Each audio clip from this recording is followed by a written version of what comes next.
military time. It's not, we'll start at 18:30. I actually did go to military school for a little while, but you know, the math thing was not one of my best traits.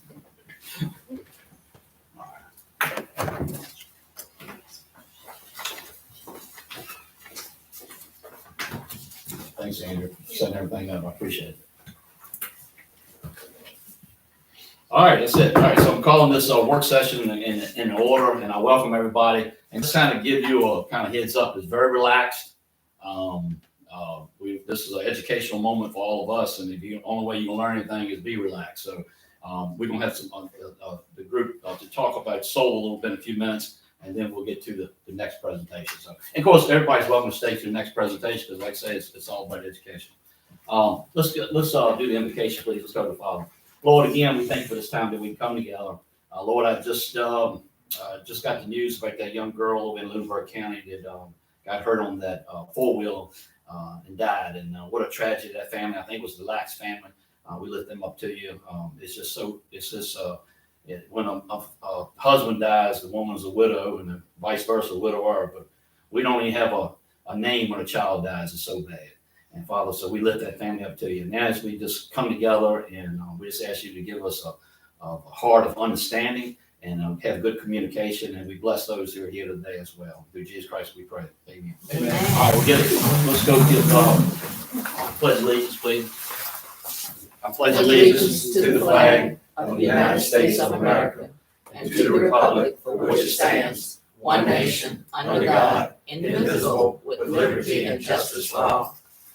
All right, thank you very much, everybody. Be seated.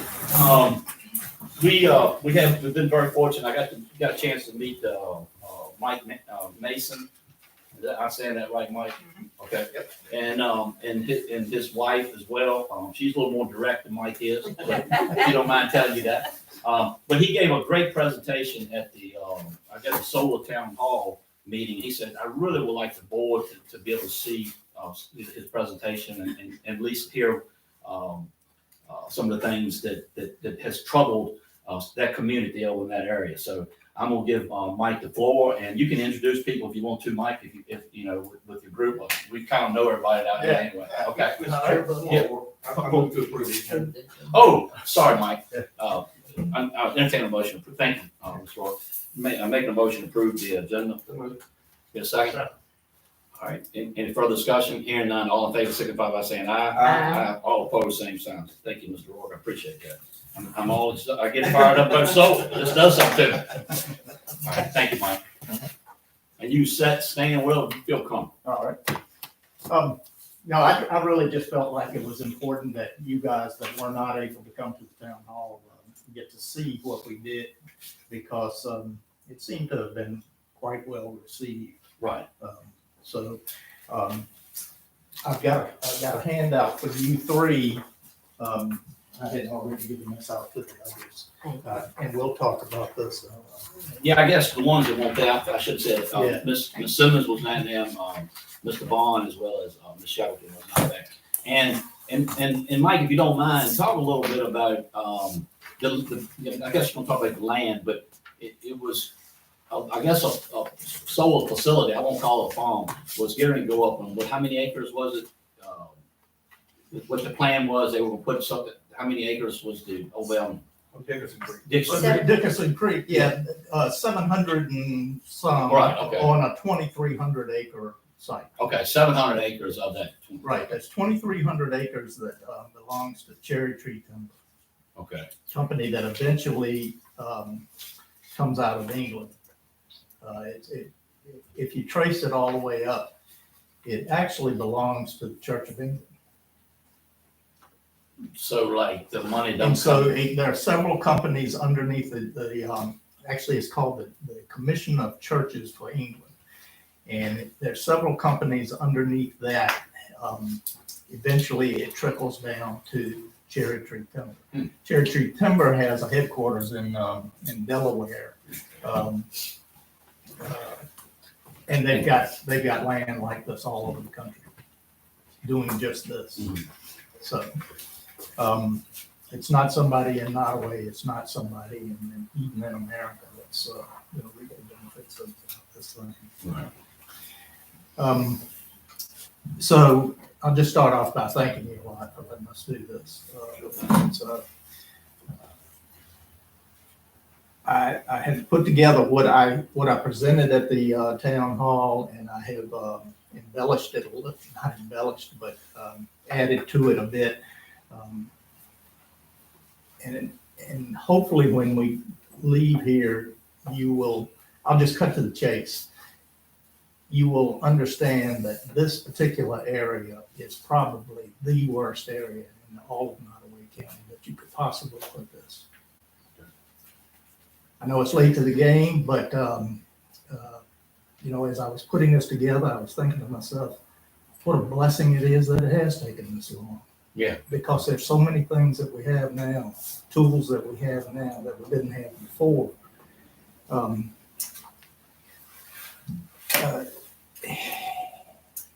Back in April of last year, the General Assembly realized that you guys don't have anything to go by, when you're trying to select a site for these places, these solar fields.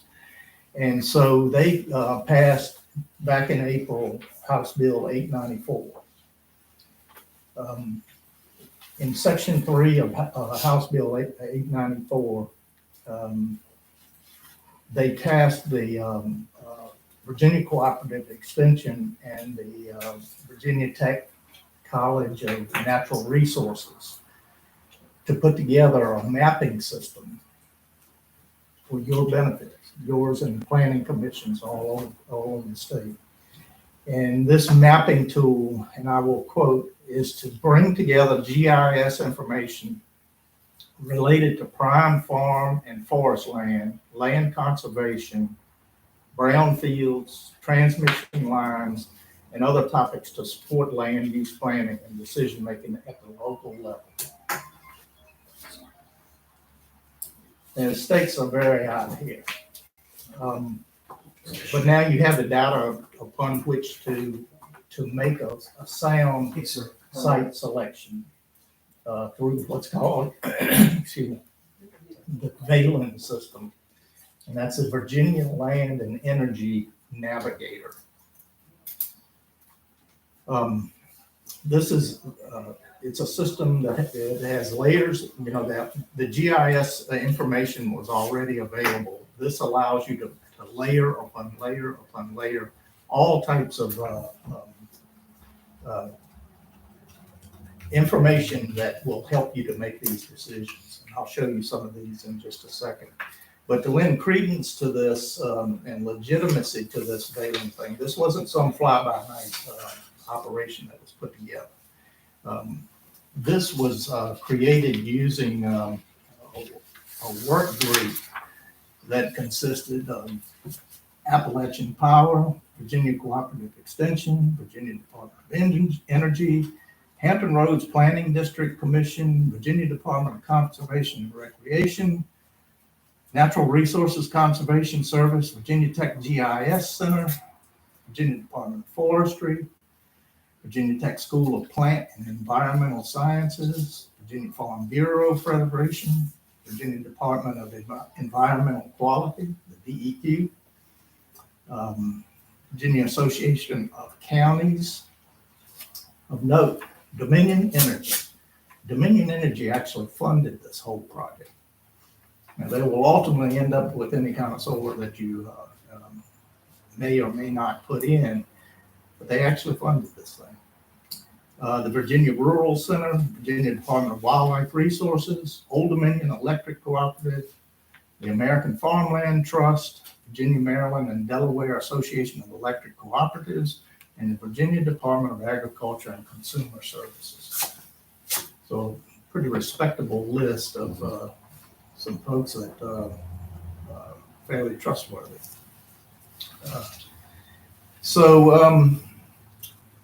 With that said, let's take a look at a little bit of what I have here. Now, there's many other things that, many other layers that you can put on this, but this is what I think is the most important for us to understand and to take a look at. Mr. Vaughn, I did this for you because I couldn't send it by email. You might be the smartest guy in the room. You got that right. All right, so I got it right. I got it here. So this is a map of Nottoway County, as you can see. This is Nottoway River flowing through here. One of the things that they emphasize in the Dayland system is the ecological core. Now, ecological core is defined by this group as a large, unfragmented core, which are patches of at least 100 acres of interior cover, providing habitat for a wide range of species. Here's your key to this. The somewhat mauve, maybe, is considered very high. The darker is considered outstanding. So along the river here, you've got outstanding and very high areas of what they are deeming as ecological core areas. The outstanding represents 2.3% of the landmass of Nottoway County. The very high represents 5.8% of the landmass in Nottoway. So this is one view here. You do this view and overlap what's considered the forest conservation value. Forest conservation value is defined by them as strategic. It strategically identifies the highest priority forest land for conservation in Virginia. So here you can see along the river, you've still got the ecological core, but now we've superimposed the forest conservation value into Nottoway. And something that I didn't have at the town hall was the electric infrastructure. I went ahead and put it on this map this time to show exactly where the transmission lines are. Is that the yellow? Where is it? The yellow Okay. transmission lines, and the purple are the substations. So basically your ecological core is just follow that rook. right, I got you've got a little bit of the very high up here in the northern sections of the county. And I know I said I'm not good at math, but if you add that 5.8, 2.2, well, let's say 2.2%. Is that what you said? Is that right? 2.3 and 5.8. So you're getting closer to 10% of, right? The point being, it's a small percentage of the county. Right. But that's still okay, gotcha. Okay. But important. Yeah. Okay. Now, where are we proposing to put the Dickerson Creek site? Right here. Right here where you've got the ecological core, but is just, I mean, it's almost, I almost say it's devastating to the ecology, from an ecological standpoint.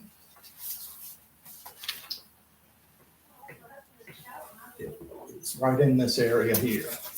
Now, if we blow this up, this is the cherry tree timber site. You'll see here, Lewiston Plank Road. This is right 723. It runs north and south here. All right.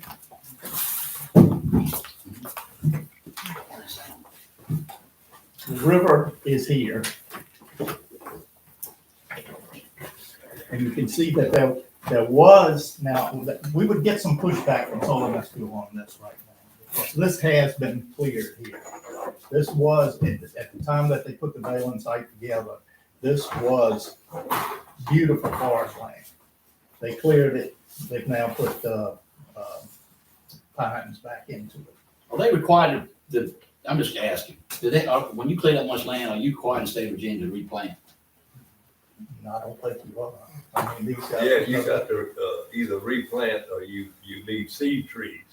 The reason why I'm asking, so the reason I'm asking, did they replant with the intention they're not gonna put solar there? We don't know that. No, You see the what I solar guy didn't tell you this, but what they have the landowners do is clear the land first so that the solar company isn't accused of devastating the forest.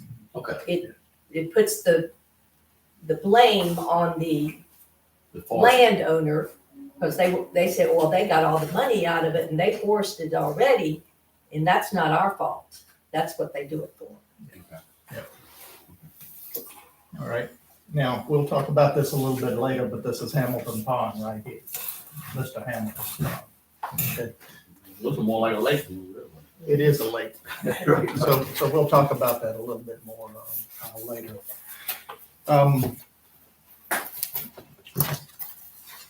The next thing I'd like to talk about, and you guys actually received this from Jerry Spence a couple of weeks back. I don't know whether you had an opportunity to look at it or not, but he sent you guys a series of maps. And it was describing soil quality.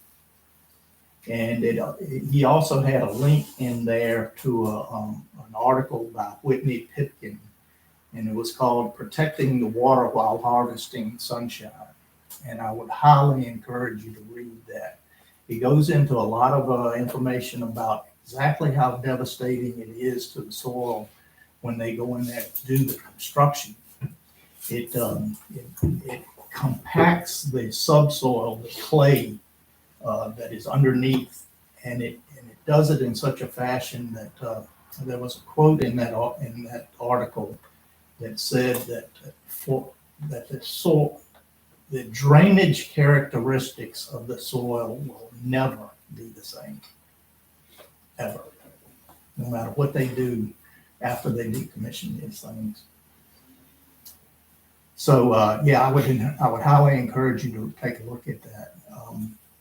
But in case you weren't able to look at Jerry's article,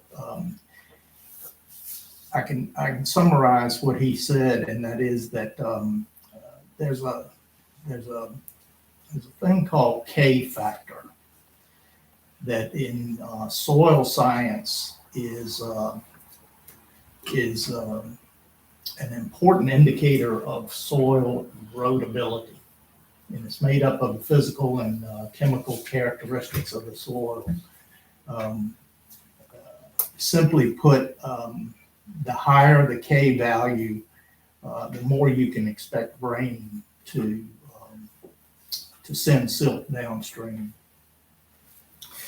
So this is a map of that area. Jerry, if you could help me out here, this is 49 on the. I think you said that this. I know that this is the southwest 49 portion. is right here. You can kind of see it on the map if you use your imagination. Yes. Okay. Here's 49 running down through here. Here's 460, 360 up here. So what this represents is just simply the southwest quadrant of the county. Again, southwest quadrant being where Dickerson Creek is proposed. You take a look at the legend. The closer you get to purple, the higher your K factor. Look what's here. So you can very well expect a high erodibility factor in this area where they're planning to put this. So, Mind if I ask you, Mr. Mason, where did you get this information from? This specific source of this information? Web Soil Survey, National Cooperative Soil Survey, National Resources Conservation. Yeah. Okay. So, Larry, all right, what makes sense? I mean, Steve Warren's got a little common sense. The closer you get to a river, you start walking downhill. So all that. Factor that in as well. So this, Yeah.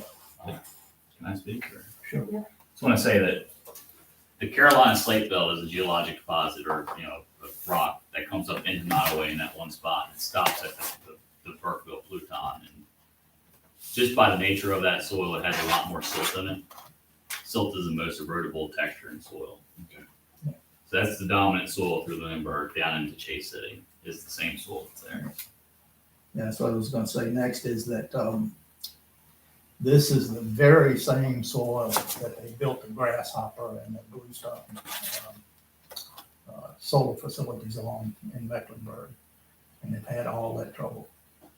It's still washing silt into the bluestone, into the Butcher's Creek, which empties into Kerr Lake.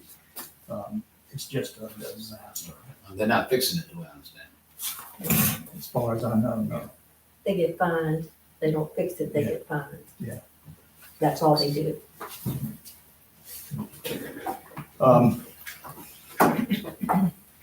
And then, like I said earlier, I would get back to this. One of the most impressive bodies of water that Nottoway County has is Hamilton Lake. And it's not out of the question to think that that entire lake will end up filled up with silt, given this How many acres is that was? 42-acre lake.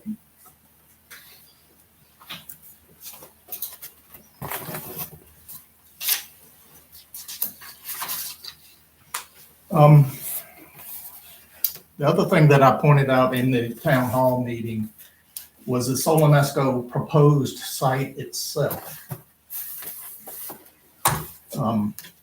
This is off of their website. This is the actual plan, again, proposed plan. Runs all the way down to the river. Who would put a solar site on a river? Particularly with that K factor piece.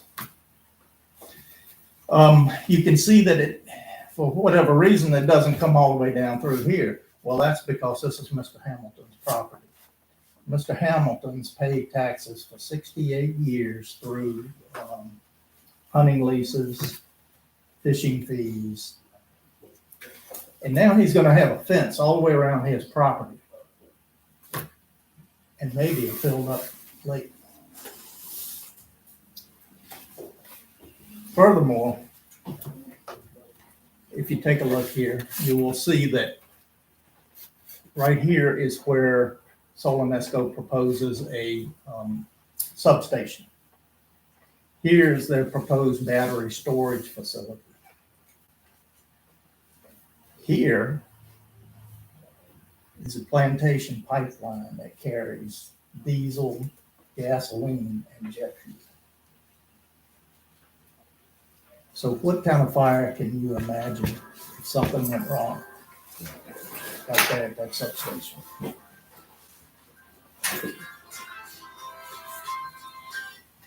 Excuse me.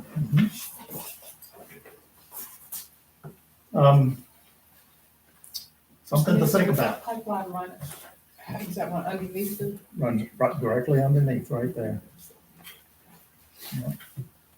This is the transmission line that they so hope to be able to get near because it costs them less to hook up to that than to have to run a line. I don't know the technicalities around getting power from a solar field to a substation, but this is why they want to put it here. But yeah, just imagine something went wrong there with that pipeline. And then while we have this here, I'll say that contrary to what Solonesco will tell you, the adjacent property values will indeed decrease. In March, it was actually the March 15th copy of Inside Climate News. There was an article by Dan Giorino. He had an article in which they in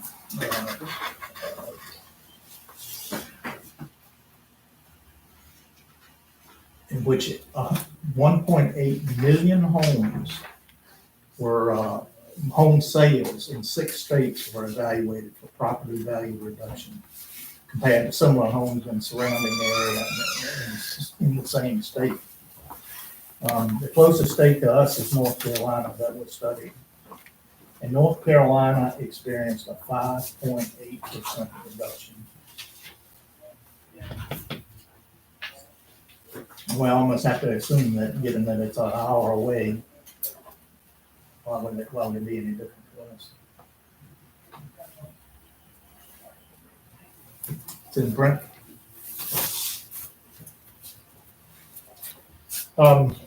Just a couple of things about the Nottoway River. It's a pristine, untouched stretch of river from which Crew and Blackstone ultimately get their water supply. One misfortune and both towns could be paying a very high price. While these guys get a slap on the wrist. Fine. And in fact, you said yesterday, it's just dirt. Mike, this is your presentation. Jim, he's not here. He's not speaking tonight. This is your presentation. You signed up for it. You got the floor, sir. But they will not speak tonight on this work session. Gotcha. Okay. And then also pertaining to the river, there's the Roanoke log perch. Roanoke log perch is on the federal endangered species list. And that little fellow is particularly susceptible to silt. Imagine that. So what does it mean to those guys should anything go wrong?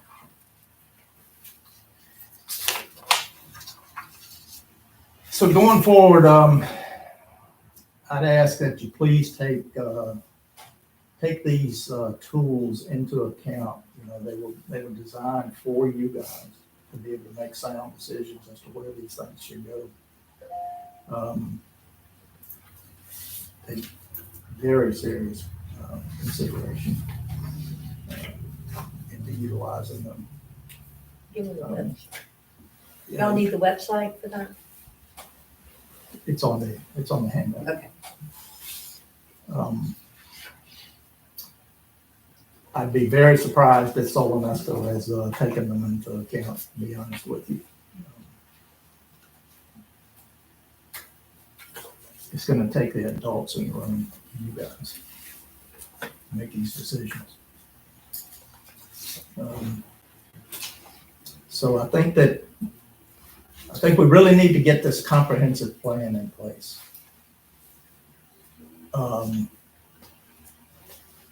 Ideally, now I can't speak for the entire community by any means. But from my perspective, ideally, there'd be no solar whatsoever. There are counties that have decided no solar. I think Albemarle is one of them. If that doesn't work, then let's propose that businesses and homes add solar so that they can reap the tax benefits. Certain people want the tax benefits. I don't see how realistically the people would receive any tax benefits from an industrial solar site. They will receive tax benefits if they do it on their own homes.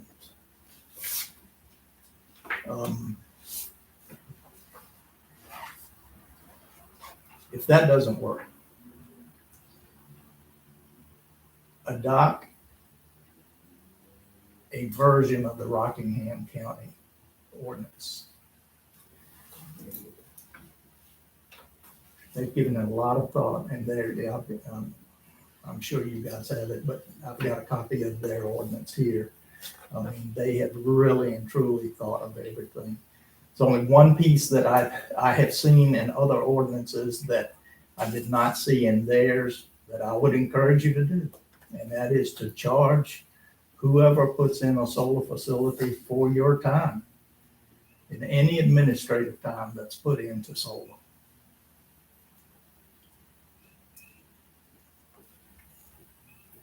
So the Rockingham plan has an aggregate cap of 1,800 acres throughout the county. They allow for 3 different facilities to have a maximum of 150 acres. which is 450 acres of the aggregate cap of 1,800. The balance being in 50-acre increments, which would coincide with what is being proposed with House Bill 206 for late next year. A couple of ways of looking at it is that you could, you would want to do this proportionate to Nottoway County versus what they do in Rockingham. So there are a couple of ways to take a look at this, and you could either do it by land mass or you could do it by population.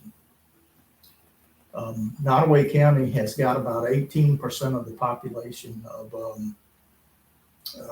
Rockingham. So if you were to do a direct proportionate calculation, that would give Nottoway County 324 acres. Doing the math. Say it again, Mike. So Rockingham, Nottoway has 18% of the population of, Right, I got you. The whole lot bigger. right.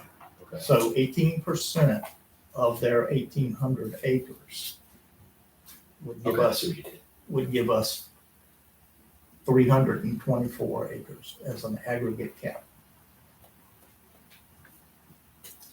And then you could still do something like they do with, of that 340, you could still have, one or two places that had 150 acres.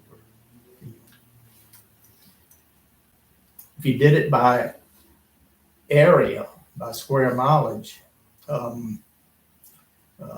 Nottoway has 37% of what Rockingham has in square mileage. And so that would equate to 666 acres for Nottoway County. Where theirs was 1,800. Well,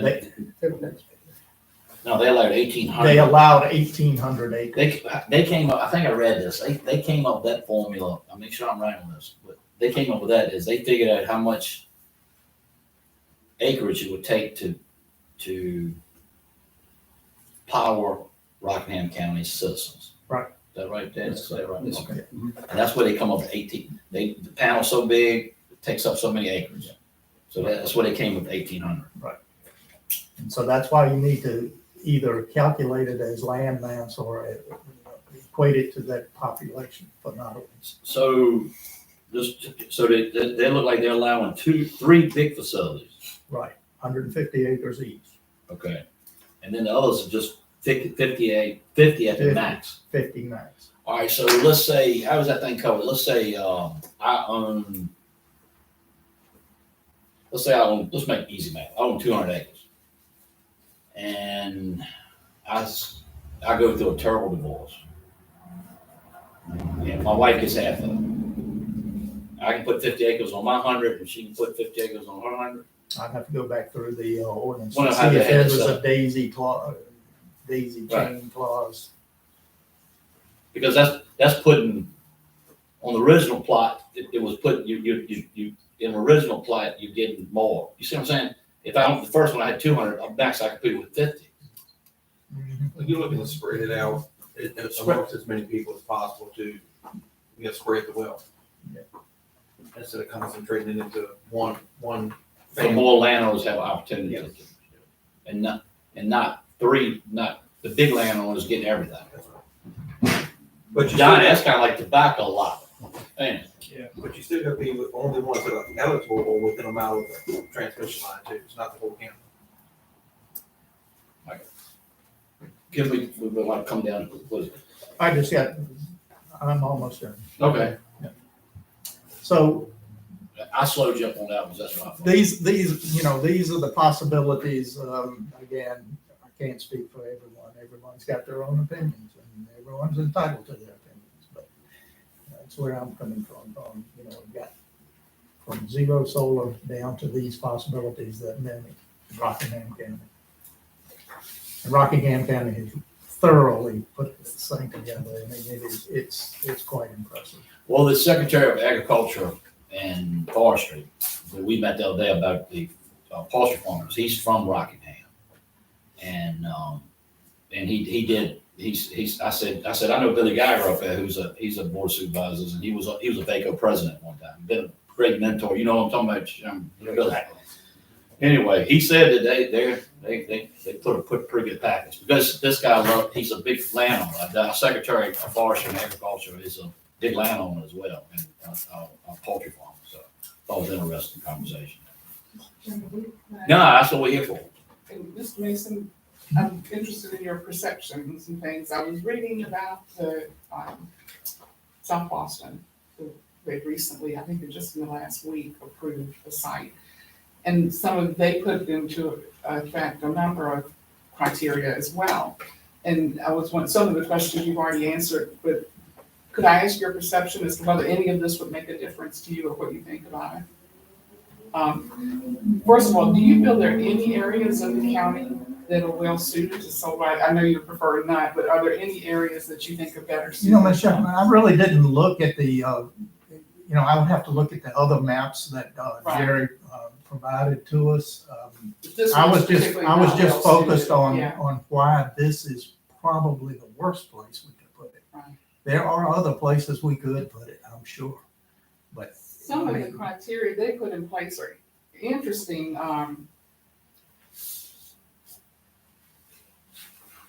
So one of the restrictions is that the power produced from the new project will go back into family homes in South Boston, will go into local distribution lines and be used by local residents from outlets on that distribution line. Is that anything that would be a positive to you or make any difference, or? I don't think from a physics perspective, it's even possible. Really? I think Ms. Simmons asked me the same question. She said, she was hoping that we can get power to our, you're just feeding into an overall system. I mean, the power goes into the system utilizes it. I mean, it's going out here, it's going out here, it's going wherever the lines run.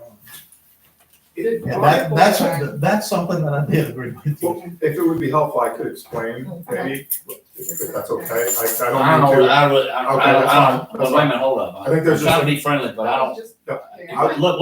let me say it like this, because I do want everybody to be educated. Ms. Mike, would you be okay if this guy speaks?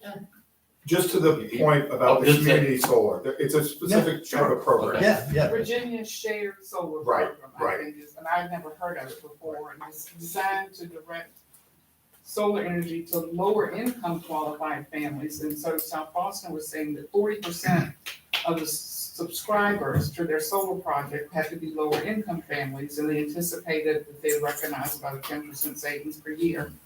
They expected through credits to their electric bills. And they expected enough credits to serve between 1,000 and 1,500 households.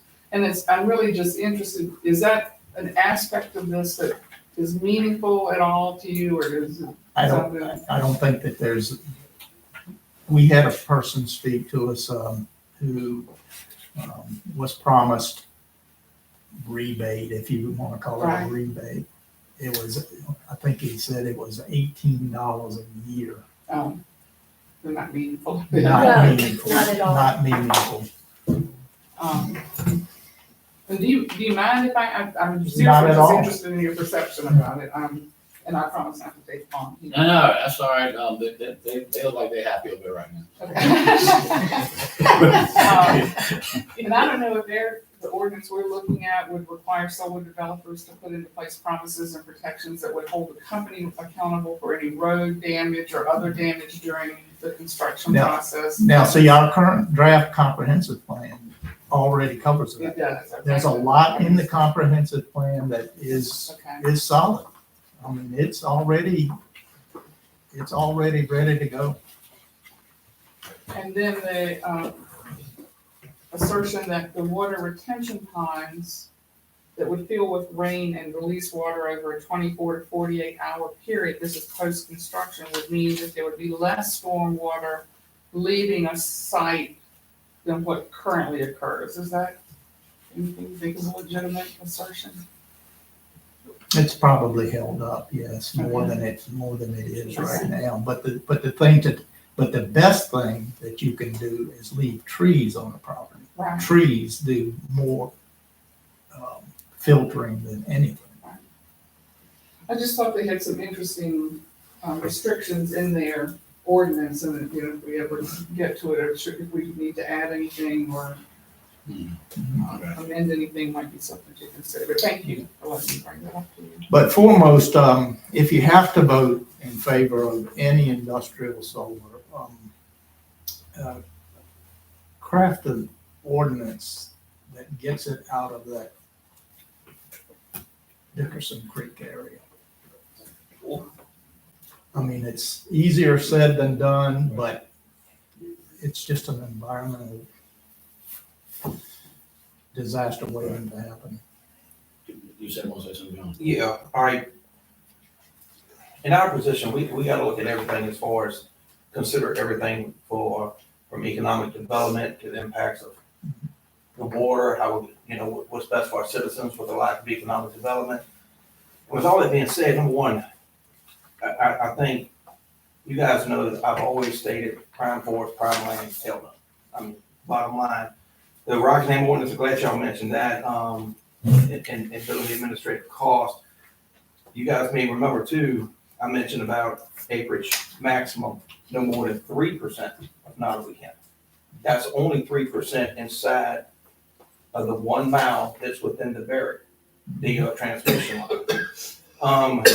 But the one thing I would ask y'all is, when it comes to the private and the business, that's just my personal opinion. I don't think that should go towards the total, because that's site specific.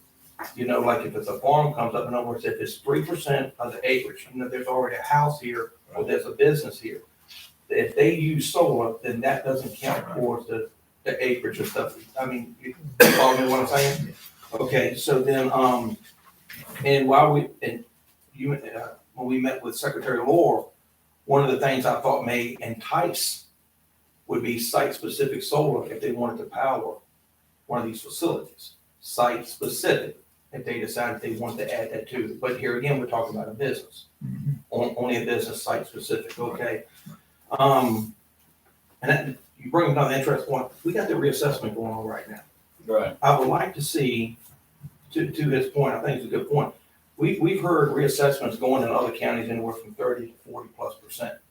So whatever that average is, I like to see what some of those impacted homes are, the values. I think you bring a very good point with that. Like, because someone can make the argument, oh no, the assessment went up. Yeah, but if it went up 10%, it went up 30% over here, well, there's your difference. So you could act absolutely accurate on that. And as far as me personally, considering all this and considering what we have to take in for the citizens, as far as this issue right here at Dickerson Creek, this is dead on arrival for me. It is a no. It will be a no. So I think I've shared that with y'all before. It is too big. The potential impacts are too questionable. And I understand there's layers of protection, but to me, it's just too much, too long. No. So I just want y'all to know that as far as I'm. And if you want to look at any other of the parameters that the Balin maps allow you to do, it's actually pretty fun to mess with that thing. We'll get together one day and do it. How's that? Ms. Summers, you got, you want to ask a question? Thank you, Mr. Vaughn. Anything you want to ask? No, I'm good. So let's go back, let's just real quick, I'm good. I like to leave with something I learned today, so. And I'm not gonna say anything about this project, but I want to say this. What do you call this? Equal, what is it? That's it. No. Yeah. So this is the forestry. So did Rockingham have anything about the, I got it upside down, so that tells you about the ecological core? Like I didn't look at Rockingham, but you could easily do it.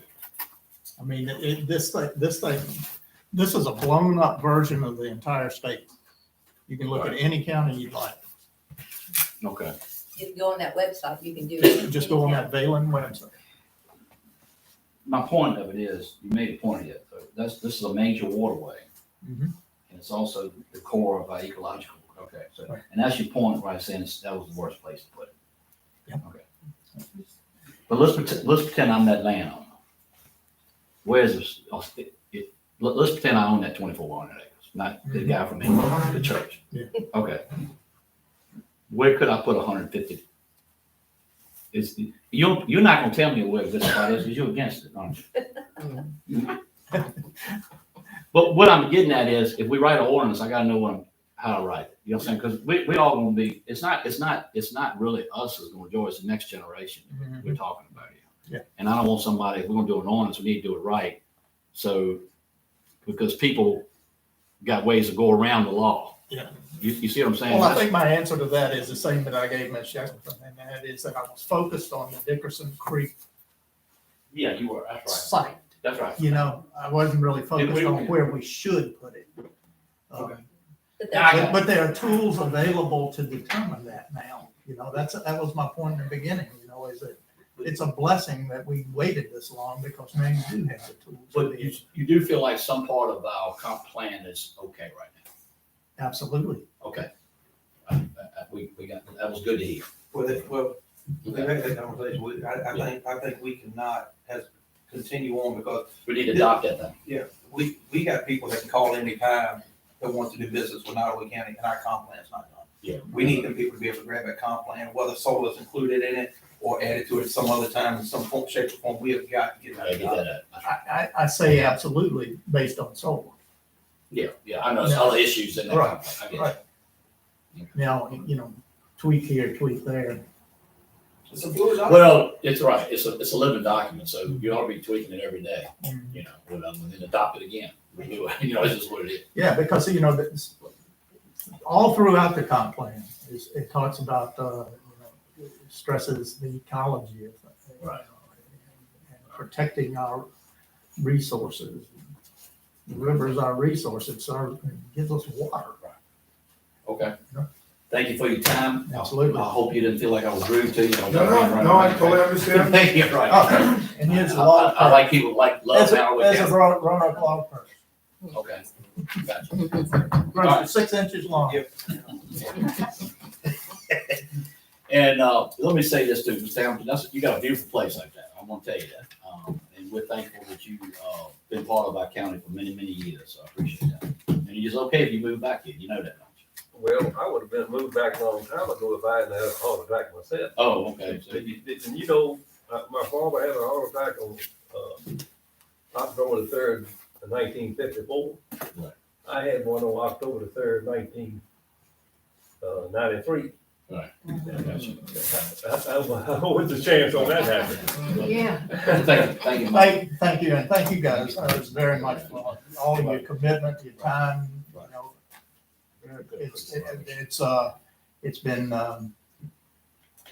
It's been an education hanging around for Yeah. a year and a half watching this. Well, y'all welcome to stay. We don't get into talking about animals, other animals here. Mr. Chairman, if we could bring the Commonwealth's attorney, our animal control officers, and the overseeing veterinarian to the table. Yeah, let's see if we get Scott another chair. Well, she can take one of those if they're going to daycare. Oh. Mr. Chairman, could I hand this out from what I gave?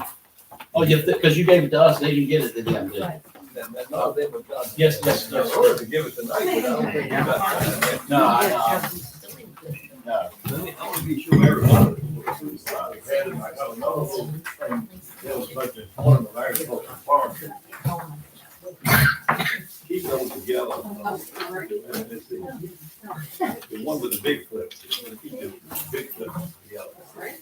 I want to be sure I think you got it already. Yes, sir, I'll do that. I got a file called Mr. Hamilton. I got a file called Mr. Hamilton. I really do.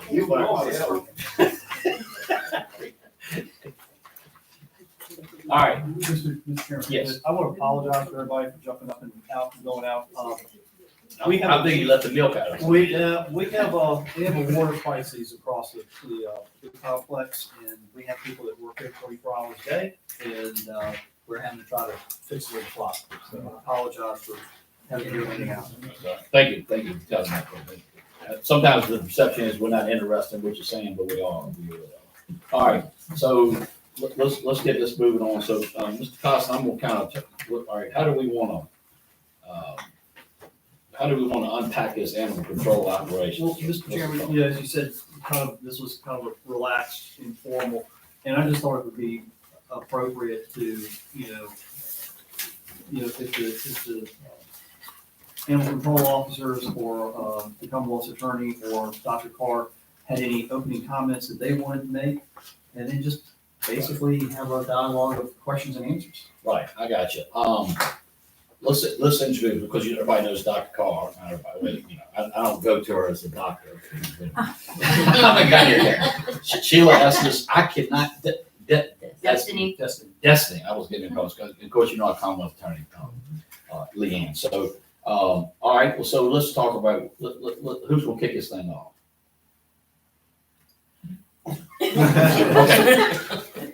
Any open say? Yeah. I can Yeah, say start, something. if you would, Dr. Carr, then we can open up the conversation. Yeah, when Ted asked me to come, he mentioned that I might want to look over this, document with, that Blackstone is bringing forth. Right. So I'm not sure how much we're gonna talk about that tonight. Yeah, well, here's like, this is what I was hoping to do. We're trying to get our towns together Right, and working together. And exactly. I don't wanna have any ordinance that's contradictory to that ordinance. And it seems like the people that I live in the country, so I feel like I have an animal problem. Mhm. But people who live in town, you get people close together, you get a problem. Right. So my goal is, if we're gonna adopt something, let's make sure we don't contradict each other. And what are they doing that makes sense to you? Right. Right, okay. There's some things that, you know, you can, like you said, you can sympathize with the issues, and we've all heard about them. But then there's other parts of it that seem over the top to me. And then there's the issue of staff and enforcement. I mean, how did these two ladies, they do all of Nottoway as it is, but then this document seems like it's adding to that workload. So I think that. When you say over top, then some of this orders is too tight. Yes, well, Okay. yeah. Right, okay. And I'm not sure it's enforceable. You know, enforcement maybe from the law, but not enforcement from going in people's homes and seeing what they have and proving that they're breaking a law or, Oh, you know, that kind of thing. So, There may be some Fourth Amendment concerns that I have. okay. Can we get, but that's an overview. I mean, that could take, I'd give her the chair on that one, but so, look, all right, so let's take baby steps, if we would, if y'all spare with me. So Miss Wallace, who I got up more respect for, she got bit by an animal in Blackstone. Okay, I'm just using the case, and someone might say, you shouldn't say her name, but she came to the board, so, anyway. Okay, so what can we do where people can walk around and feel safe in the towns?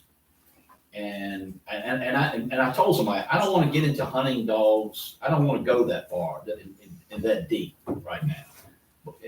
Leanne, am I making sense to you? I mean, You are. Part of what is so difficult about animal laws is you have the intersection legally between your county attorney and your Commonwealth's attorney. There are certain aspects of it that are criminal, there's certain aspects that are civil. Whether or not you have a local code that is in compliance or consistent with state code is more restrictive or less restrictive. We see some of that in here. You have some things that the Commonwealth's attorney is mandated to handle, some that we can handle, and some that we can't touch at all. And this code touches on all of that. There are things that Blackstone has put in there that are not consistent with state code. There are things that if I were involved, I would go with state code because it's tried and it's been through the courts. have they adopted this in town council? I believe it. at the end, they're all said, they voted on it at the end. It's as the vote. Well, I thought they had They have changed some they've things. adopted it with the understanding and proviso that As a the council county vote. will come to terms and agreement on enforcement.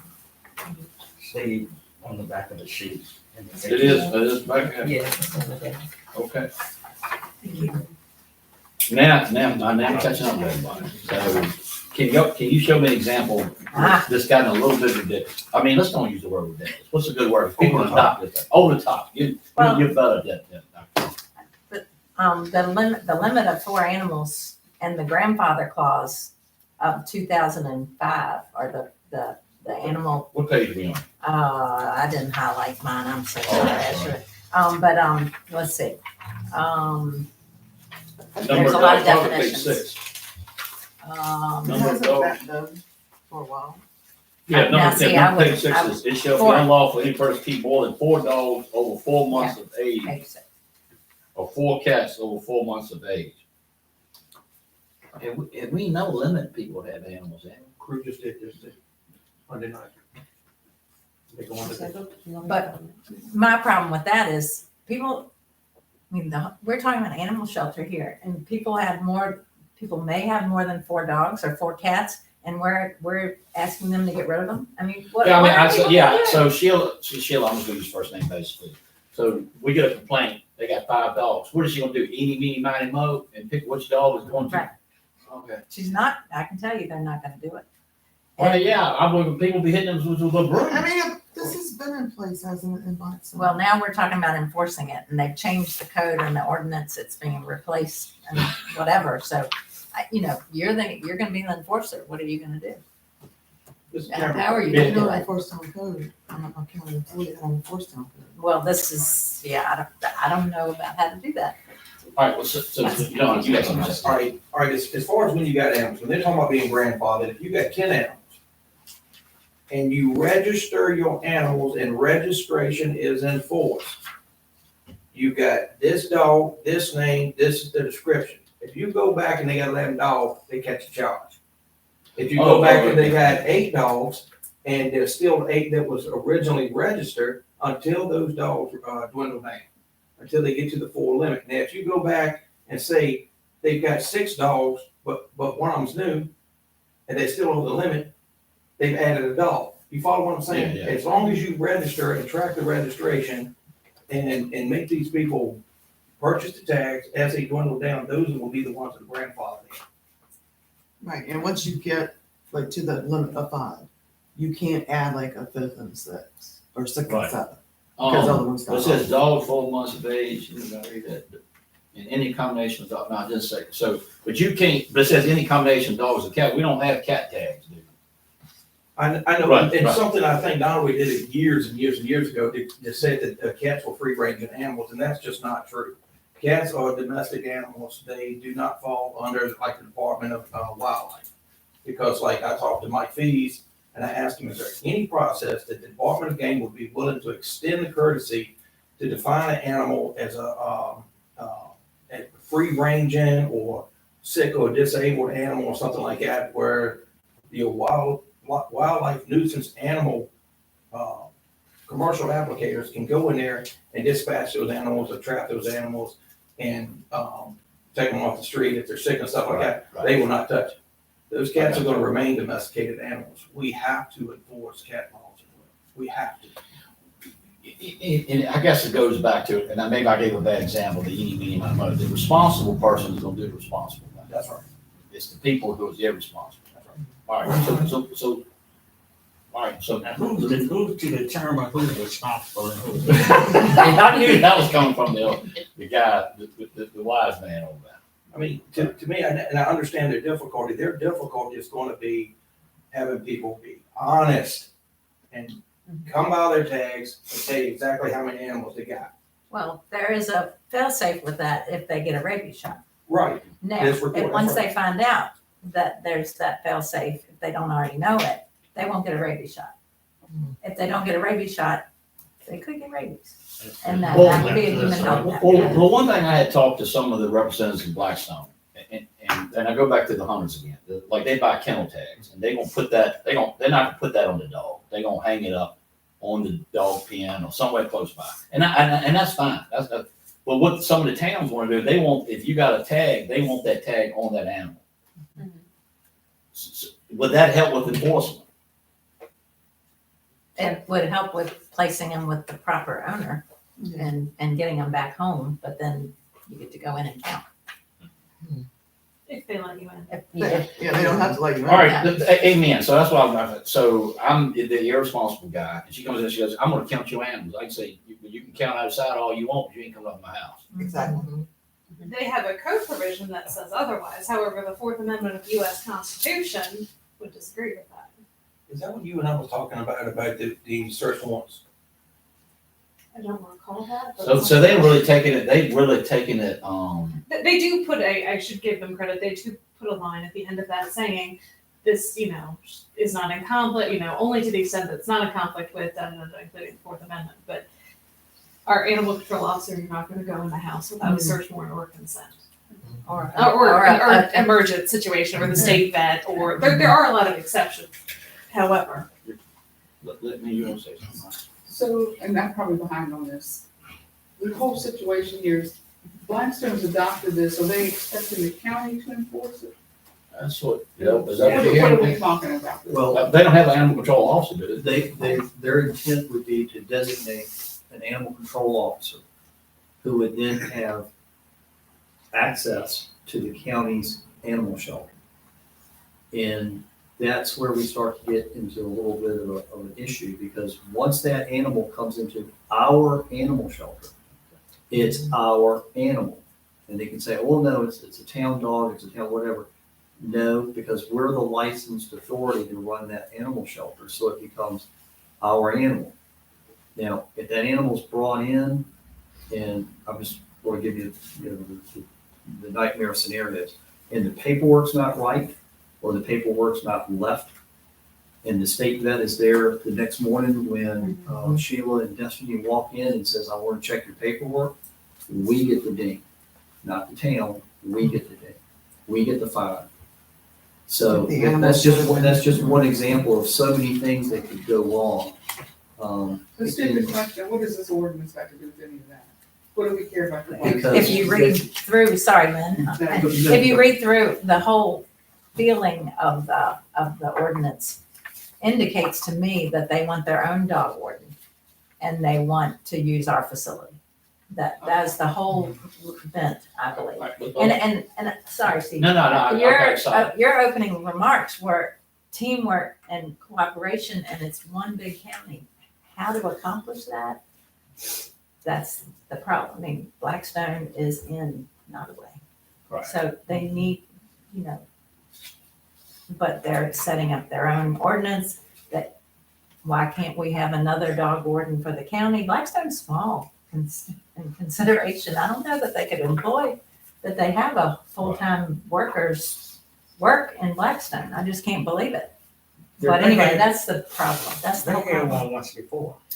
Right. They want an animal control officer / police officer. And And I that think it would be worked. like a conflict of That- interest, like at night, if they pick up an animal that needs to go to the veterinarian, but he also has police work to do, which is kind of more important. Um, I'm gonna ask a question. I mean, I'm not saying we're doing it, so, because I know people are going, oh, really, anyway. What if we rent, let's just treat it like a motel, we rent a spot. If we say Blackstone is $1 a day, is it still our dog? Still a dog. Yeah, the state Oh, vet they doesn't really? recognize that. The state, Yeah, it's a we're- facility, it's licensed as a facility. Oh. And the rules and regs. Sheila, do you take, I'm sorry. Go ahead.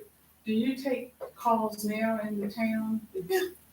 So would it be of any benefit to you for them to have an additional officer to take some of the, Well, See, as a county employee, much like a county deputy, I can't enforce town ordinances.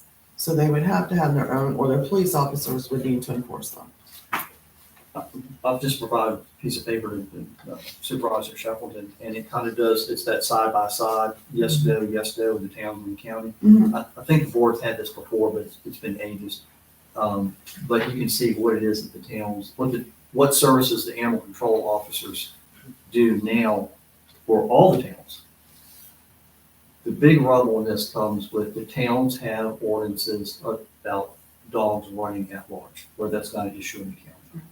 So that's, that pick up a dog that's running at large, without it being tagged, then it becomes a stray. It goes to the stray hole, which is how many days? If there's no type of identification, it's 5 full working days. You don't count the first day, then you count 5 days, then, so technically on the 7th day it becomes available. If So it it's has like- some form of identification, which may not be, lead you back to an owner, let's say a jacket, we just recently had one. Little dog had a jacket on. So that is a form of identification. So it would be the 12th day you could move that dog. All right. To your point, Mr. Costin, anybody can make a mistake of pay. even our own employees. Sure. Right. So that, and I mean, I get it, I get the concern. The other part of this is just like, at one point, like, there was discussion about, well, the crew in Burkeville was gonna have a police department. All right, the county officers could go in there and handle 911 calls, if someone was parked in a handicap zone and stuff like that. But other issues that were town ordinances, they would still need their own police officer working, like, say, Monday through Friday to handle those town ordinances. This is where this comes in. This is one of those reasons why I kept saying, let's get together and do all our zoning codes and ordinances and compare enforcement. Because, like she said, they're not always citizens. They're paying for these services for animal control. We're taxing for it. And they're paying for the shelter. Yes. I mean, we have got to find that, if you put a scale up there, 1 through 10, these ordinances and zoning have got to overlap where the town is covering 1 through 5 and 6 through 10 falls on the county, and it's working in some sort of zone. Right. Sheila, let me ask you something. I don't walk around town. Okay, so do we have a new, for them to do this, does Blackstone have an animal control problem? Actually, Crew has more of a problem than Blackstone does. So this year alone, we've taken in more animals from Crew. Right. Blackstone, we have taken in, I actually have this for You had some numbers the other day, too. You got that with you? I mean, with some numbers you showed me the other day. The cats in the abandoned house in all the towns are just an absolute nuisance. So could we say, all right, hey, maybe we could do it this way. I mean, you're right, Dr. Carl, Blackstone is in that county. Okay, so we gotta collaborate somehow. Right. Could we do an MOU, like a memorandum of understanding? This is what we agree upon. The rest of the thing about town animals, you on your own. Yeah. Possibly. I mean, they've got it out for them right now, it looks like. But they're trying to come to, I credit them. There's been quite a few dog bites, and it seems like there's a lot of walkers in town. And they're animals that's been on their books for quite a while. right. And they do enforce it. Mhm. A dog bite is a scary thing. I mean, I'll just tell you, I've been bit. I know it's scary, and I've been bit off the job. It's very scary, and it can scar you.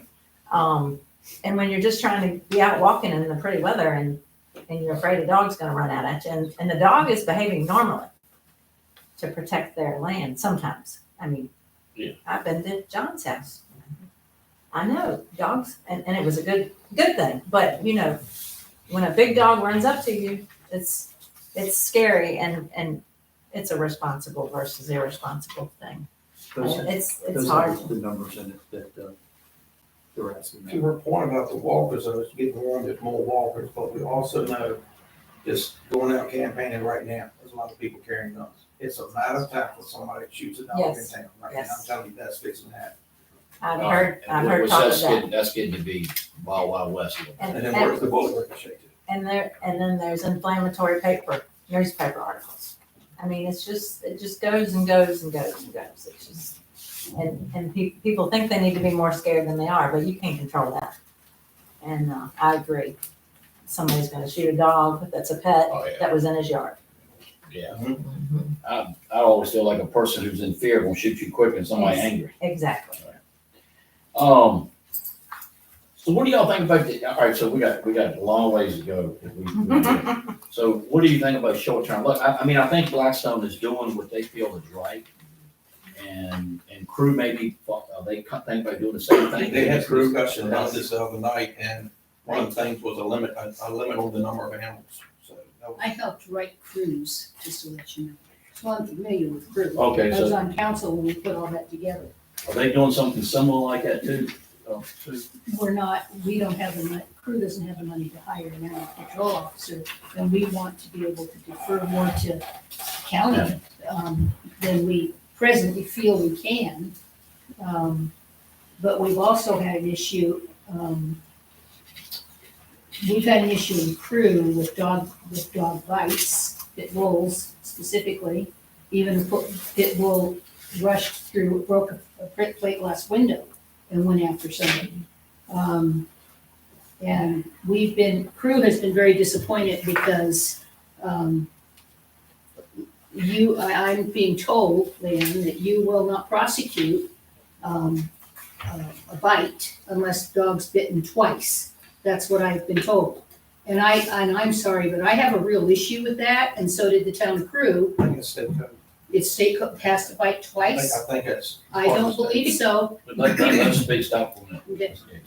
It depends on the severity of the bite, the location of the bite, and what led up to the bite. And did it bite another animal? Did it bite a person? Did it break the skin? Was there serious injury? Was there not serious injury? Was it on the property? Was it on the dog's own property? Was there provocation? All of those are things that animal control will talk with me about. I don't think we've had one where it's been a bite to a person that was serious, that was not on property, that we haven't gone forward on. I would disagree with that. Okay, then I might not be aware of that. All right, can I have one more stupid question? And by the way, thank you for being here, that's really great. This is completely stupid. Okay. There's a state code. If the county dropped their ordinance, the town dropped their ordinance, and everybody adopted the state code, is it all enforced? There's no need to adopt a state code. It's already a state code. But what you follow what I'm saying? No, that's the standard in which they enforce. Right. The town enforces and everybody. Does that allow y'all to go into the corporate limits and enforce that same thing at the town? I mean, we do enforce, all the state dog laws we enforce in towns. So it is, and it's only the specific town codes That that we do y'all run not, into an right. issue with, right? And like right now, like with the running at large confinement time, we can go into the towns and we're running at large April 1st through May 31st. The rest of the year, we cannot enforce that. Because that It's is a part of town, it's town ordinance. the running at large part. And you can enforce that because Right now, it's countywide confinement. it's countywide. Okay, I do have one more stupid question. Steve. Good, I got a stupid one right. There's no stupid Okay. questions. All right, so let's pretend for a second, now, some people in the county would go, oh my God, no, that is stupid. So let's pretend we are trying to get this under control. Okay. Do we confine them for a year and give them the opportunity to get it all under control?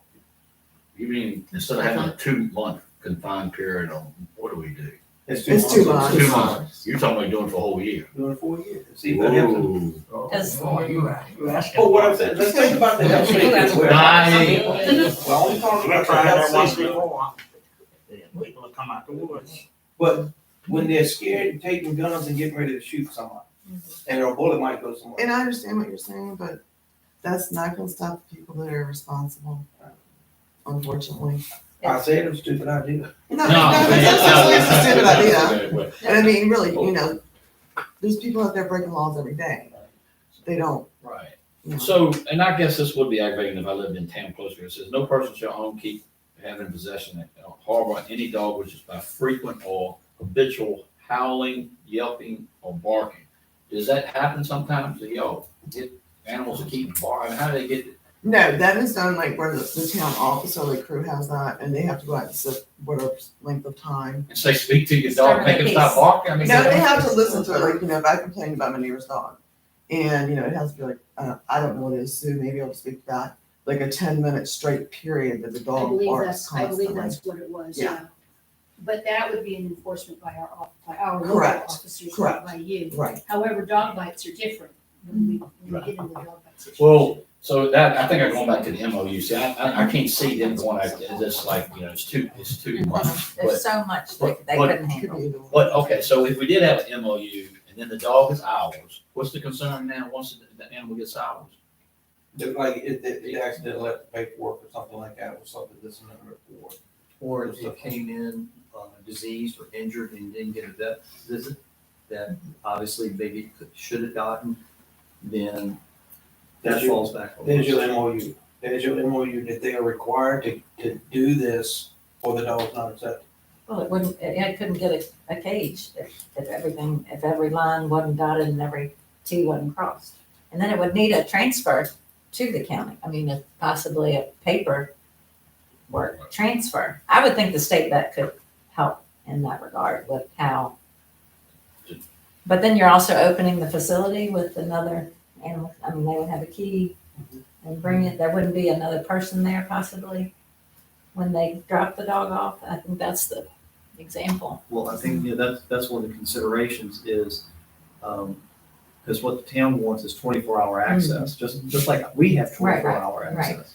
They would want 24 access, which you all know means opening the landfill gate, closing the landfill gate, going into the shelter, dealing with everything there, and then pulling back out. So they would want that 24-hour access, just like they do. Right. My only concern with them having a key is say we have one open emergency run for like, say a dog bite or a dog attack, something weird. Right. And they go in without us knowing and drop a dog in there, then we don't have that emergency run anymore, and we come in the next morning with there's a dog there. Well, or we went, to your house and picked up a dog and just, attacked, one of your family members. And I'd roll up and I have nowhere to put the dog. There's a, Boy, this is getting more complicated than I was hoping. But that's gonna be an ongoing problem. No, right, well, the other problem is, okay, so I'm scared of a dog is running around. And I can't get out of my house. I live in Blackstone, in the county, nobody's helping me. You understand what I'm saying? I mean, We come up with that. So there are several things okay, I'm listening. where the duties are not only for animal control. If you read the code, it says any animal control officer or law enforcement officer. If you're talking dangerous dog, vicious dog, animal seizure, that applies to your sworn law enforcement as well as your animal control. Some of the other things might not, but most of the ones that the Commonwealth might be involved in, the duty goes to both. So do y'all think, okay, board members, let's take it for a minute. Yeah, I don't like jumping in, I wouldn't jump in Hamlin's Pond, just jump in, I'll stick my toe in it first. How can we stick our toe in this thing first? State vet. yes, I think yes, bring the state vet in. yes. Okay, Yeah, I'm sure there's other counties with city internal jurisdictions that have run into this issue. okay. And in the end, we're gonna be, we have to satisfy them above all. I mean, they're gonna be the ones that come in and penalize us. And we're trying to do everything right with this new shelter. And, but I appreciate all your hard work on this too. Oh, thank you. I really do. it has been a group effort. Yeah, it's been a group effort, a lot of work, and the several. I'd like to note historically, the shelter that we have now and the operation we have now hasn't been dinged for 2 years, 3 years? Good job. About 3 years. So, it's Yeah, not that's not just- bad, because that thing was getting dinged a lot. I don't want to take away from the building, but, it's operational too, in terms of how it's managed. Mhm. How many dogs can you hold now? 10. 10. And you try to get them in and get them out. Mhm. What's the new shelter supposed to be? 21, See, that- 20, 21. Yeah, and that would help a lot with giving access to a town. All right, so what's the next step, gang? I mean, the only other thing I've seen, and Ms. Watts was talking about the Fourth Amendment concerns.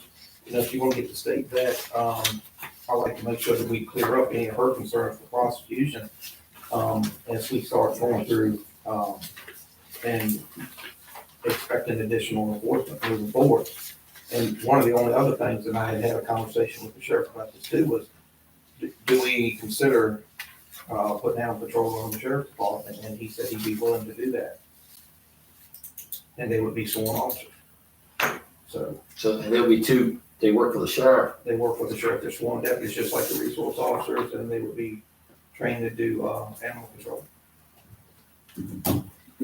One thing you mentioned being additional enforcement, you probably need to speak with both your county attorney and me, because some of this is not criminal. in nature. Right, so. And some of it's class 3 or class 4 misdemeanors. Most of it's misdemeanors, and we've been discussing whether or not I have the staff to do misdemeanors. Just a thought, you're gonna need to bring the county attorney in, even just for some of the things that are completely civil in nature that are in these ordinances. So it picks up your workload as well. If you follow it. Potentially. Yeah, eventually. Potentially. potentially. That's good. Ms. Watkins, is there, I'm not asking you to do this, I'm just asking to have you by chance, while you were glancing over this. Is there any specific things that you had noted or highlighted when you, if you've gone through this, that we should send over to our attorney? That you say, hey, look, y'all should probably send this to them? I had initially actually been looking at the wrong one. I'd been looking at one that was about twice as long, and then realized that they had amended it. It's, I think if the county is looking to adopt anything that is going to get a lot of attention and animals get a lot of attention, it would be wise to have your county attorney review it. If they have questions on the criminal side, happy to talk to them. Animals are gonna get a lot of attention. Historically, things have gotten better with the shelter, but I know this county has had a lot of state attention even for animals. You're gonna want to make sure all the i's are dotted, t's are crossed, if you're going to pass a county ordinance on animals. Yeah, I think, so let's go back to John's stupid question, okay, because I'm starting to think about it now. The more I think about it, it's less stupid. Years is a long time. So do y'all think that, what can happen is doing this COVID thing, people said, let's get let's get a little puppy and now things are opening back up and they ain't potential good dog owners. What if we did extend, what would it help if we extend the confined ordinance? I'm not saying a year. Would that help Blackstone and crew to get it under control? Extend. I think it might, because it gives them the option to go in there and grab confined dogs, because the county is extending its confinement period, not just 2 months, but say 6 months. Okay. And they, like currently now, they can, like she was saying, they can go into the towns now and snatch these dogs. That's a terrible term. Well, no, I mean, we do that. Yeah. Anyway, year round, Right. if there's a dog and it doesn't, ultimately, county or town, we try to reunite the dog with the owner. So if it has a microchip, if it has a tag, we're right there on the side of the road, call, hey, come get your dog, John. Yeah. But if it doesn't, it goes into the shelter. You don't go And that's run year around round. looking for a loose dog. Somebody calls about a loose dog. Is that what you? Both. Oh, okay. Yeah, if we're But- like not but if they busy and we're Suppose just, that right now for the confinement period, if you're in the county, you're looking for loose dogs. Mhm. Okay, after the confinement period and you're in the county, you're not. as long as they have, an ID and collar or something. But now in the towns, It's always, It's we'll ride through there, because it's year round Yeah, confinement. I mean, the purpose of that is you just want to make sure the animals are getting rabies shot, right? And the purpose of having those tags, they're getting shot. That's it. Because if I get bit by a dog, I need to know that dog is rabies. Correct. Exactly. To your point though, too, when you talk about the animals, one of the things I think is, I don't know if Nottoway's ever done it, and social media has exacerbated the situation. Right. People are breeding dogs and they're advertising them for sale on Facebook, and they don't have a business license. They don't have a kennel license to sell. That's a problem. Right. Those reports need to start being shifted down to animal control so they can enforce that. And we really do need like some type of a statute where we can go into these facilities and inspect them. Yes. does that exist on the state code side? I believe it does. I was looking through some, I could be wrong, so we'll take a look, but there are different rules, especially different rules regarding to like the Fourth Amendment when you're looking at a facility. In order to get a license, you're kind of getting up some of the same, different things from being in your home. There are some code sections in here that are very Yes. specific to breeding facilities. I mean, you got Jim Bob down on Tyler Street, I'm just grabbing the street, and they're down there breeding Rottweilers, a pit bulls, German Shepherds, or Chihuahuas, selling them for $800, and they're not paying any taxes on that at all. Well, I think it is missing. Because I think, I was in a situation, and Sheila and I was in a conversation about there was miscommunication over in Berkeley. But I think if you get an MO, if we do a memorandum of understanding, we do the same thing for all three tables. Okay. Blackstone can have their ordinance, Crew can have a different ordinance, Berkeley, but our MOU is the same. Okay. Until we can, I don't know if I want to get into ordinances with animals, right? You understand what I'm saying? Just put out the fire. Will we okay with that? And then we got, so the state that you think can help us with that too? They don't, that's not in that, in that EWP, I reckon. Hmm, No. uh, How would they help us then? I was just wondering if between these ordinances that may overstep, that they had some experience between a county-town situation where they could give light to the agreement between the two and how to foster county participation in what a town might be trying to accomplish. And we could, the MOU, I think the vet would absolutely just fill in all the gaps for that. Okay. And if they don't, they could point us towards, You also got to You know. speak with, Michelle Welsh at the Attorney General's office. All right, Mr. Costa, I'll lean on you on this one. You gonna make some kind of connections there and see this. We got it. Board members, y'all, what do you think, Helen? We agree on that? Yeah. That's a start. Well, yeah, I think too, if anytime, if Ms. Watrous and the animal control lady's got any suggestions about an ordinance we need to adopt, especially if they got something comparable from another county. Oh, yeah, we can do that. Absolutely, throw it at us. I mean, the sooner the better to help y'all get this under control. I mean, because that's the only way you can do it. You ain't gonna stop everybody, we understand that. But if as long as we've done all our due diligence and give y'all all the tools and put them in the toolbox, then y'all, us, and the county have done everything they need to do, I feel. It looks like all council members voted for it too. Mhm. All right, well, anything y'all wanna add? All right, well, that was very educational for me. I was gonna get some of my family members a dog for Christmas, but I gotta find out if they got 4 of them. Might go to the top. All right, that's all, we're gonna go get, we still got some more stuff to do at round table, yeah, the draft agenda. Okay. We're gonna continue business with something else, if y'all wanna stay, you can, look up yourself. Thank y'all. Thank y'all. thank you. Mr. Chairman, as we put this draft agenda for the next meeting together, trying to get it ahead for tonight, we printed it, and during the course of the day, we get 3 other things pop up. Okay. So under unfinished business, number 5, there's a planning commission appointment. Let me get you a wrong page. Say that again now. This is, so everybody would know, we're trying to get the agenda set for next Thursday, so. Unfinished business, next week. Okay, A planning commission appointment, okay. new business, consideration of a health benefits broker. And then under correspondence, we have the Blackstone Volunteer Fire Department report. Well, this revised agenda going to the Dropbox tomorrow. Well, and that's the purpose of this too. If y'all have something that you want to add to the agenda, that something we might be missing, because sometimes there's so much business going on, I just want to make sure we don't get back up and then we have some kind of unexpected surprise, you know.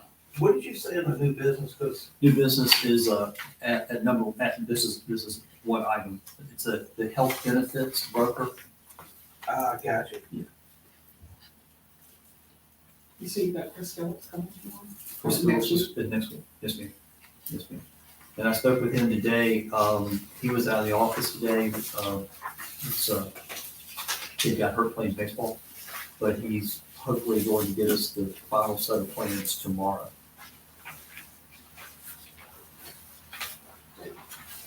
All right. Y'all look through it, see, you see anything, Then we're going to put it did back. we miss anything? He said it wasn't worth the presentation. He's just going to make it very short. Yeah, one thing I want to add, Mr. Costin, we need to, let me just tell this, I have been meeting with Mr. Costin, and he needs to, evaluate employees, and we need to be able to see those evaluations. But we also need to set an example, and we need to evaluate him. And I would like for us to go into closed session, that next Thursday to evaluate him. And Personnel. Would y'all be okay with that? It might take a while. In the meantime, he's dealing with 5 different people that if you would be thinking about, some of his strong points and some of the things you feel like he could improve on. And we're gonna have to have hard conversations with Mr. Costa, so. But he'll put his big boy bridges on, we'll be okay. All right, everybody okay with that? All right. Anything else? Anything, was something, I thought it was something else that we, I need to, I was gonna sit there drawing, for me, so much going on. oh, I know, do we need to go ahead and obligate and tell the CARES committee that we will commit to so much money for the animal shelter? Let's do the budget and see where we are standing on that. We'll know better by Monday. Well, one thing we do, we can't backtrack, Sean. Oh, we're not going back there. I'm not suggesting we backtrack, but I I think we do. think we need to. Think we ought to go forward with it, Helen? I think we do. I mean, it's been a long process. I shared with you, I thought Mr. Constant had a good thought that do we go on and put it out for bids, find out what we're looking at as far as total cost. Of course, we've got to figure out something for budget purposes anyhow. But we don't know or it doesn't really matter to us what the cost is to be, we've got a certain amount we can commit and then we need to start scaling back. So the CARES has done an outstanding job, so, you know, and I know it's, the number I'm gonna tell you, but, you know, at least we ought to commit to $1.5 million. And I know that's a lot of money. I think when we do this, I think they need to understand that they wanna know what else they need to do, and we have to give them that tool. Set the commitment gives them that tool, but if we wanna set that commitment, we also need, if it's gonna make out a formal motion, we also need to set the parameters of that. How we're gonna do it, debt service or whatnot, or continue to research grants that you know, to fund. How about this? How about we ask Mr. Costin to put it on as new business and we may do a motion or may not. Y'all think about it and chew on it for the next couple of days. And then we'll have a budget meeting Monday night, right? Monday night. Yeah. Okay. All right, so. I think we ought to have some idea where we are. Yeah, I got you. But see, I'm talking about, don't pull it out of the general fund. I'm talking about I paying, making understand. payments and I understand. looking at USDA 1% loans or whatever we can do. And see what kind of, I think that's what John, you going at, see what kind of grants we can get to. But see, But you still need to. but see, they have done their part. CARES has done their part. They almost, what is it, how much is it, $500,000? Right. They're really, Right. so So we, over $500,000 if you factor in the land donation, but as far as cash, it's close to $500,000. And they've indicated that once they know what we're gonna do, they'll keep going. right, in other words, if they want a 2.5, I'm not saying I'm not saying the 1.5 is the number, but I'm just making easy math. If they don't, they say, well, no, we want 2.5, then you gotta tighten up and get another $500,000. Right. And I think they will. That's what they say they will. Right. But because we gotta build a core animal shelter, period. The one we got is it's at the landfill, it's the stigma that they're taking the dog and killing them and then throwing them in the dumpster. I mean, it's just what it is. So we gotta do something, you know, so we're obligated to that. And we Well, don't, I'm not opposed to that. Right. I'm just saying, we need to know where we are with the budget. okay. To your point too, Mr. Chairman, I believe some of these grants are being held up because we haven't made any commitment. So when you're filing, you need to know, well, how much you filed for? What are you putting on? Especially if it's a match, are we doing anything in kind? Right. You know, so I think by stating a commitment, it's gonna strengthen what we can do on Right. grants as well. The Commonwealth is also looking for grants. Obviously.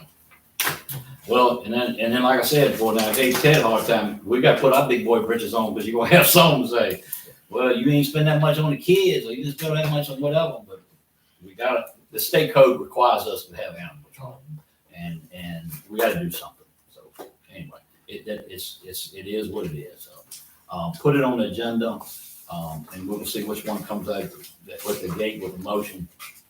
And then I'm like I don't know what's going on. All right, so, I'm gonna say, what, John? 1.5? Where'd you get that number from? Yeah, I don't know why these people are in. Are they taping this? They are. Recording right at here. So, Mr. Chairman, just for my own clarification. So do you want to add another item under new business where you're targeting Making a commitment to the animal shelter, Okay. making a public commitment to the animal shelter. And identifying, financial resources. Okay. That's what I put. All right, we got The- it. the- I was playing with the idea. The cares need to hear us make a public commitment. Right. I was wondering if we could combine the authorization to proceed to that public comment, but I see the distinction. Right, I think that's, but let me tell you what I don't like about it. When you make a public commitment with money, if I'm a contractor, I say, you see what I just said? That's, if I'm Cambridge Construction, I say, well, I saw in the paper, they're gonna put 1.5, and then they got another half. So I think I can build that thing for what they ask. You see what I'm saying? I'm taking out the competition with the, most of the time when you get bid, you don't want people, how much no money you got. Right. See, that's what we're against the wall, man. We gotta be publicly, we gotta speak out. The public needs to, they don't see transparency, but this transparency could harm us. That's right. If I may, I'm just gonna say, I think you're leaving your options open if you just go to bid. That's going back to what you said. You can go to bid and, then go through the negotiation process.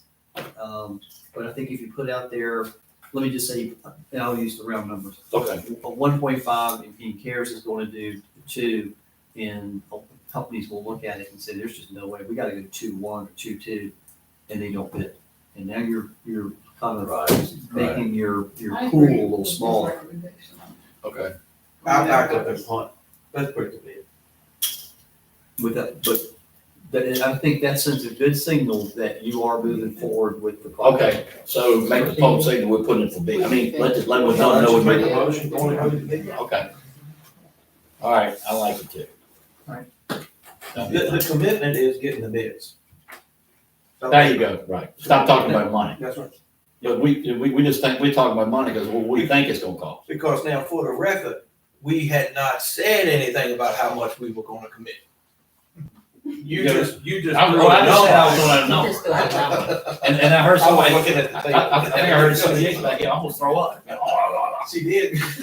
Right. But anyway, I got you. Okay.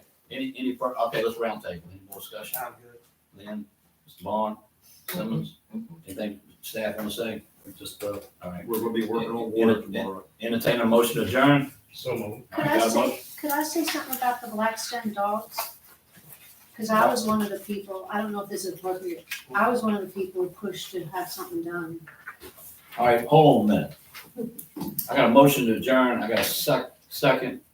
All right, we got some discussion going on. So we hold that right there. All right, I just want to tell y'all this, I'm gonna stand No, up. that's all right. I'm not the best at speaking in front of people, so bear with me.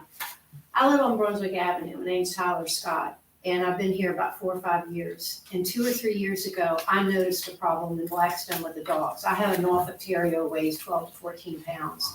I have a few elderly neighbors who have quit walking because they're afraid. Last month, 3 dogs ran by my house in the middle of the night, a pack of dogs.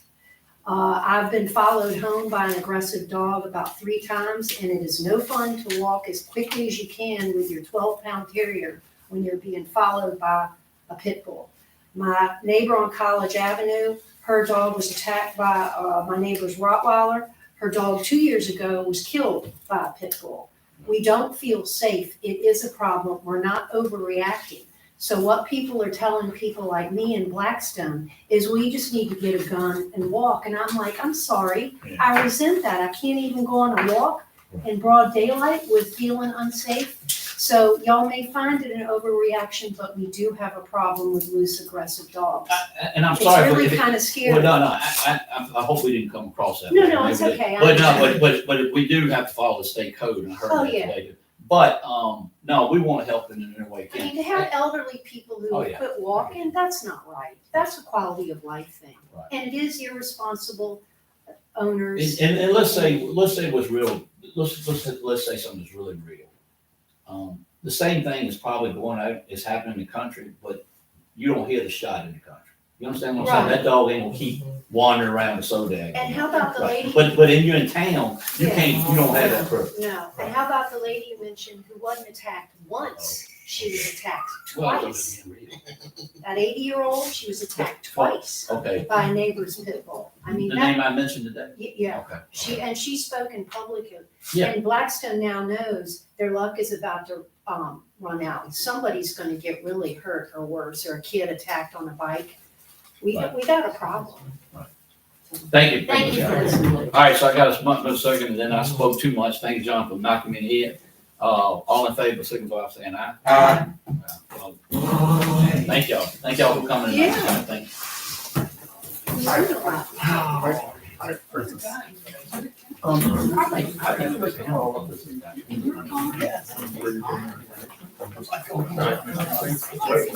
How are you? Situation is here, why people are so. Thank you for coming down. See,